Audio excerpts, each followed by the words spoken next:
Alright, YouTube. Just your friendly neighborhood young Chevy truck back at it again with another little update video. I know it's been a while, but life happens.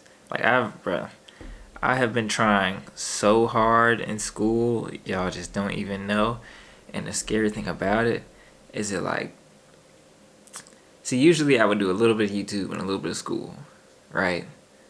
And I would barely be getting anywhere. But I cut YouTube out basically completely over the past, 4 or 5 weeks in order to really do better. And I haven't been doing that much better. I'm gonna be honest with you.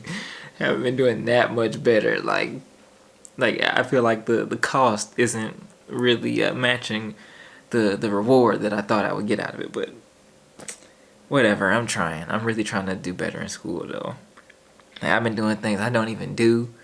I've been literally separating my workspace from my play space, and oh my god, I've been going to the library, and I never do that. I never go to the library, bruh.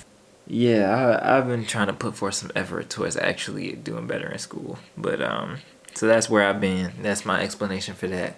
Y'all don't if y'all could see the way this dining room looks right now, because bruh, I've been trying so hard. It's scantrons all over the place. But basically, y'all, where I've been other than school anyway, I've been trying to land a little sponsorship deal for my TH400 transmission. But the only thing is that with the companies that I've been talking to, haven't really been able to get one that is okay with how I am on my channel, which is super freelance, super chill. I talk to the camera, talk to my subscribers, talk to all of y'all as if you were just one of my homies. And that's how I would want it to be when I'm sponsored also. And it seems like most companies really want commercial style shout outs and stuff like that. And I really don't want to film commercials. I just kind of want to mention them every time I'm using their product, and it's hard to find that because most people want a little bit more effort out of that. But I didn't want to sacrifice what you guys were used to from me just for some car parts. I feel like it's worth just waiting and paying out of pocket for this stuff instead of sacrificing what you guys like about my channel, which is just I'm just chill and I'm just real about what I can and can't do, and yeah, and so I didn't want to sacrifice that at all. So that's why I decided to just go back to the old-fashioned way, and we're just gonna do it all on our own, out of pocket with my chump change, as always. Hey, but my chump change has gotten me far, so don't talk no smack about my chump change. But anyway, I have a new idea also with the new transmission setup. As most of you guys already know, I really like the idea of having more parts ready to go.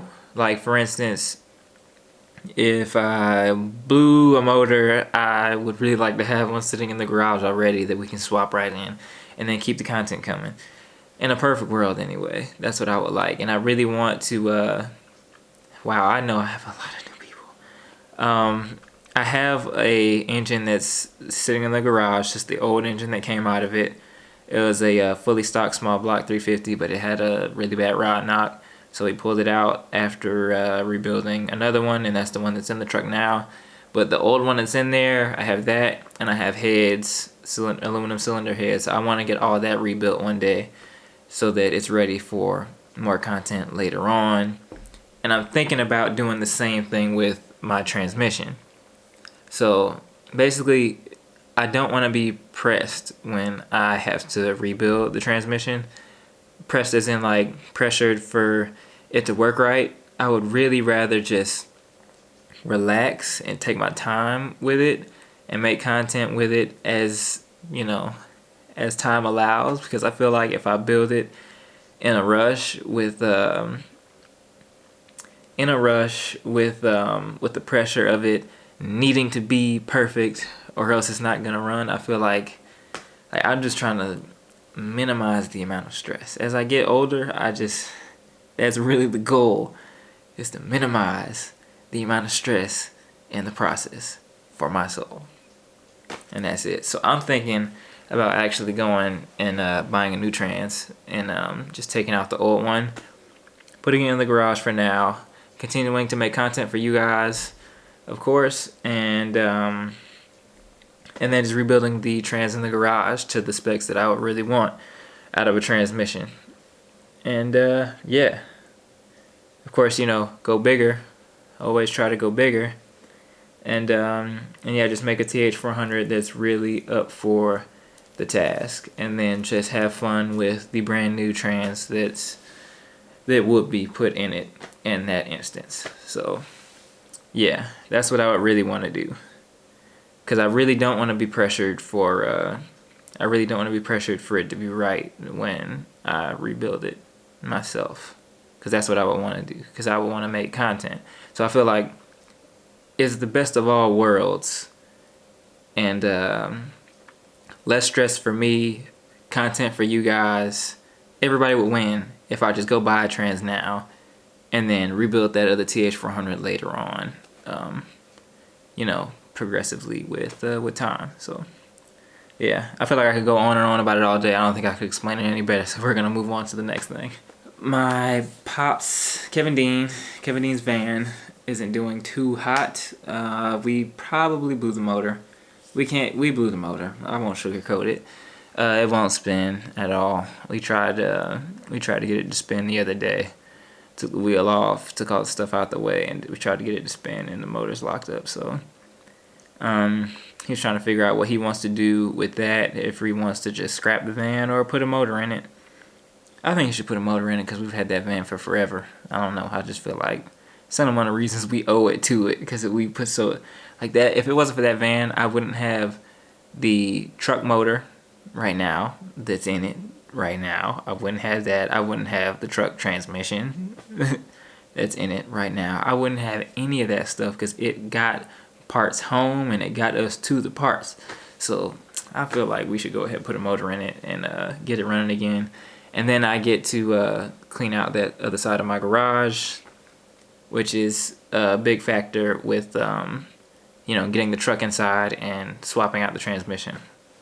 Because either way, transmission got to come out and transmission got to go in, and we need space for it. So either way, it's a series of events that I'm trying to work on, that I've been trying to work on for a while, but it's still hard because school is kind of holding me back slick. So yeah, that's where I've been at, and I'm trying to really close this video out and have it less than 10 minutes. So I think that's really all I got for y'all. I really appreciate you guys watching. I appreciate y'all for being patient. But look, life be happening. So the people who understand that, I appreciate you. I really do. And to all the new people, welcome aboard. I got some ideas. I got some crazy content coming. But I mean, you gotta understand, like, this is all me here. This is all my little chump change at the end of the day. That's why this stuff takes so long for me to do. That's why it took 2 years for the truck to be running again. You know, like, most of y'all came from, a good percentage anyway, of y'all came from seeing the video of me driving my truck for the first time in 2 years. The reason why it took 2 years is because I ain't got no money. So, I mean, but hopefully that'll change. Hopefully that'll change soon. But just like that, y'all, I think this one's pretty much over. I really appreciate you guys watching. I haven't said that in a long time. Jesus Christ. I gotta get back in the game, y'all. But I appreciate y'all watching. I will see you in the next one. And have a good one.